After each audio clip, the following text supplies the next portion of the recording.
विधवा माँ। सुनीता को बड़ा शौक था रंग बिरंगे चटक कपड़े पहनने का। पति राकेश भी ये बात खूब समझता। सुनीता, देखो तो मैंने कैसी ब्राइट रेड कलर की साड़ी खरीदी है तुम्हारे लिए। ऐसे ही कपड़े पसंद है ना तुम्हें? यस, बिल्कुल। मैं बस ये चाहती हूँ कोई मुझे देखे तो कहे, यार कितनी रंगीली और चटकीली लग रही है। सुनीता की मासूमियत भरी बात सुनकर राकेश भी हंस देता है। तभी वहाँ उनकी बेटी पीहू आ जाती है।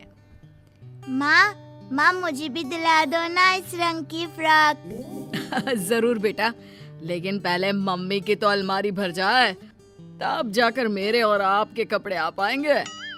नहीं बेटा, कल मैं आपको लेकर चलूंगी मार्केट। वैसे भी राकेश, दिवाली आ रही है ना, और मुझे घर सजाना है। हाँ मैडम, मैं आपके शौक जानता हूँ। पूजा में तुम्हारा कितना मन लगता है। सच में सुनीता, तुम्हारे शौक पूरे होते रहे, मैं तो बस इसीलिए कमाता हूँ। कुछ दिनों बाद सुनीता राकेश को कहती है, सुनो ना, कल से मैंने सुंदरकांड का पाठ रखा है, हो सके तो छुट्टी ले लो ना ऑफिस से। मुमकिन नहीं है सुनीता, सबके इंक्रीमेंट का टाइम है। अब मैं हाफ डे ले लूंगा कुछ दिनों के लिए। सुनीता के घर आए दिन कोई ना कोई पूजा पाठ चलती ही रहती। फिर एक दिन पड़ोसन कहती है, अरे राकेश भैया, सुनीता कहाँ है?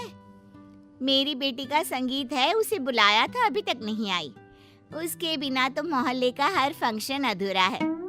अरे भाभी, आप तो जानती हैं, जरा सा कोई काम हो तो मेरी सुनीता कितने श्रृंगार करती है। यहाँ तो बेटी का संगीत है। अरे देखिए, पार्लर तो नहीं निकल गई ना। दोनों हंसने लगते हैं कि वहाँ सुनीता आ जाती है, सर से पैर तक सजी धजी। सुनीता किसी दुल्हन से कम नहीं लग रही थी। अच्छी बात है, मेरे पीछे पड़ोसन से मिलकर मेरी बुराई कर रहे हो। सही कह रहे थे राकेश भैया आप, ये तो किसी पार्लर से ही तैयार होकर आ रही है। इतना तो मैंने भी मेकअप नहीं किया सुनीता। अरे चलो ना, मेरा शौक ही क्या है, बस गाना बजाना, सजना सवरना और पूजा पाठ। अब चलो, देर हो रही है ना। बन्ना बन्नी गाने के लिए तो मैंने कितने दिनों से तैयारी की है। अब सुनीता, जल्दी आ जाना, पीहू इंतजार करेगी। लेकिन जहाँ नाच गाने का कार्यक्रम हो, वहाँ से सुनीता को जल्दी कौन ला सकता है घर। पूरी शाम के बाद जब देर रात सुनीता घर पहुँचती है तो, माँ, पापा ने सारा खाना बनाया है और मैंने लगाया है, चलो खा लेते हैं। हाँ, मुझे ना वक्त का पता ही नहीं चला। कल सुबह सुबह जल्दी जाना भी है। वो क्या है ना, हल्दी का कार्यक्रम है। पीहू भी देख रही थी कि माँ कितनी शौकीन और खुश मिजाज औरत है, जिसकी खुशी ही छोटी छोटी बातों में है। राकेश भी सुनीता से बहुत प्यार करता। फिर दिवाली के दिन, क्या बात है सुनीता, घर तो ऐसे जगमगा रहा है जैसे राजा राम की वापसी उनके महल में नहीं, बल्कि हम लोगों के घर में ही है। और पता है, त्योहारों को अच्छे से मनाना चाहिए। भले ही ज्यादा पैसे खर्च ना करो, लेकिन साफ सफाई और सजावट बहुत जरूरी होती है। बढ़ चढ़कर मनाना चाहिए त्योहारों को। चलिए, आप ये नए कपड़े पहन लीजिए। अरे वाह सुनीता, क्या कॉम्बिनेशन है। मेरा कुर्ता, तुम्हारी साड़ी और पीहू की फ्रॉक, सब लाल। यस, लाल रंग शुभ और खुशी की निशानी है, इसीलिए तो ये मेरा फेवरेट रंग है। सब कुछ ठीक चल रहा था, लेकिन कहते हैं ना, अनहोनी कब आ जाए पता ही नहीं चलता। राकेश अचानक से किसी बीमारी का शिकार होता है और उसकी मृत्यु हो जाती है 1 महीने बाद। माँ कुछ तो खा लो, पापा के जाने के बाद से आपने कुछ भी ठीक से नहीं खाया। पीहू बेटा, मेरी तो सारी खुशी ही पापा से थी। वो नहीं रहे तो मैं भी जी कर क्या करूंगी। तभी सुनीता की माँ कहती है, कैसी बात कर रही है बेटी, तेरे भी पिता का समय से पहले ही स्वर्गवास हो गया था। मैं भी यही सोचती तो तुम लोगों को कैसे पालती। पीहू के लिए ही सही, पर बेटा तुझे जीना है।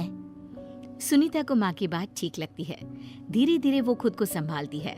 एक रोज सुनीता बाजार से सामान लेकर घर के पास ही थी कि मेरी बेटी की शादी का संगीत है। समझ में ही नहीं आ रहा कि किसे बुलाऊं जो अच्छा गाती हो। सुनीता को बुला ले, बहुत अच्छा गाना गाती है। हट, कुछ भी बोलती है। अरे पति नहीं है उसका, और तुझे तो पता है ना, बिना पति वाली औरतों को शुभ काम में नहीं बुलाया जाता। सुनीता जब ये बात सुनती है तो घर आकर रोने लगती है। क्या हो गया माँ, कोई बात है क्या? सुनीता बेटी के सामने खुद को संभालती है। नहीं बेटा, वो क्या है ना, अचानक पापा की याद आ गई। सुनीता धीरे धीरे खुद को घर के काम और पीहू की पढ़ाई में बिजी कर लेती है। एक रोज, अरे सुनीता, तेरे भाई की शादी है, लड़की इसी शहर की है। हम लोगों ने एक गेस्ट हाउस बुक किया है। अरे माँ, क्या जरूरत है, ये घर इतना बड़ा तो है। बेटा, मुझे तो कोई समस्या नहीं है, पर होने वाली बहू के घर वालों का कहना है कि बेटी विधवा है तो। तभी वहाँ पीहू आ जाती है। वो समझ जाती है कि मामला क्या है। नानी, क्या खाएंगी आप? और कुछ दिन तो रुकेंगी ना हम लोगों के साथ? माँ चलो ना, देखो तुम्हारा फेवरेट सीरियल शुरू हो गया है। मन मार कर सुनीता भाई की शादी के फंक्शन में जाती है, जहाँ पर पंडित आइन कहती है, अरे नहीं नहीं सुनीता बिटिया, तुम भाई को हल्दी नहीं लगा सकती हो, विधवा हो ना। थोड़ी देर बाद, बेटा सुनीता, वहाँ नाच गाना चल रहा है, तू क्या करेगी वहाँ? यहाँ आकर बैठ हम सभी बुढ़ियाओं के पास। पर माँ, मेरे भाई की शादी है। अरे लेकिन तू क्या कर सकती है बेटा, ऊपर वाले ने तो तेरे जीवन से सारी खुशियां ही छीन ली है। सुनीता को बहुत रोना आता है। वो जोर जोर से रोने लगती है कि सुनीता का भाई कहता है, अरे दीदी, खुशी के माहौल में मनहूसियत मत फैलाओ ना। सुनीता घर आ जाती है। वो अपनी अलमारी खोलकर देखती है तो सारी साड़ियाँ लाल और चटक रंगों की होती हैं। वो सभी को पैक करके बंद कर देती है। पीहू माँ के हर गम को समझती है। और फिर वो दिन भी आ जाता है जब पीहू की शादी तय होती है। अरे कौन करेगा पीहू की शादी के सारे रस्मों रिवाज? मैं करूंगी, मेरी भांजी है वो, या फिर पीहू की बुआ कर ले। लेकिन तभी पीहू बोल पड़ती है, मैं शादी तभी करूंगी जब मेरी माँ शादी के सारे रस्म खुद अपने हाथ से करेंगी। लाल रंग की वो वाली साड़ी पहनेंगी जो पापा लाए थे, याद है ना माँ? सुनीता की आंख भर आती है।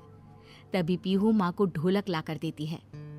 माँ, जरा गा तो वो बन्ना बन्नी वाला गाना, जिससे पूरे मोहल्ले में रौनक लग जाया करती थी। सुनीता को बेटी का सहारा मिल जाता है। वो मुस्कुरा देती है, लेकिन जैसे ही वो ढोलक बेटी के हाथ से ले रही होती है कि पड़ोस की बुढ़िया बोल पड़ती है, अरे ये तो अपशकुन है। अपशकुन? मेरी बेटी की शादी है, माँ से बड़ा शगुन बेटी के लिए कुछ नहीं होता।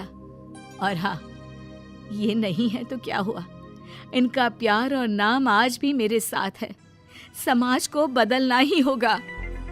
फिर क्या, पीहू की शादी का सारा काम सुनीता बढ़ चढ़कर पूरा करती है और विधवा माँ के हाथ से ही पीहू की विदाई भी होती है।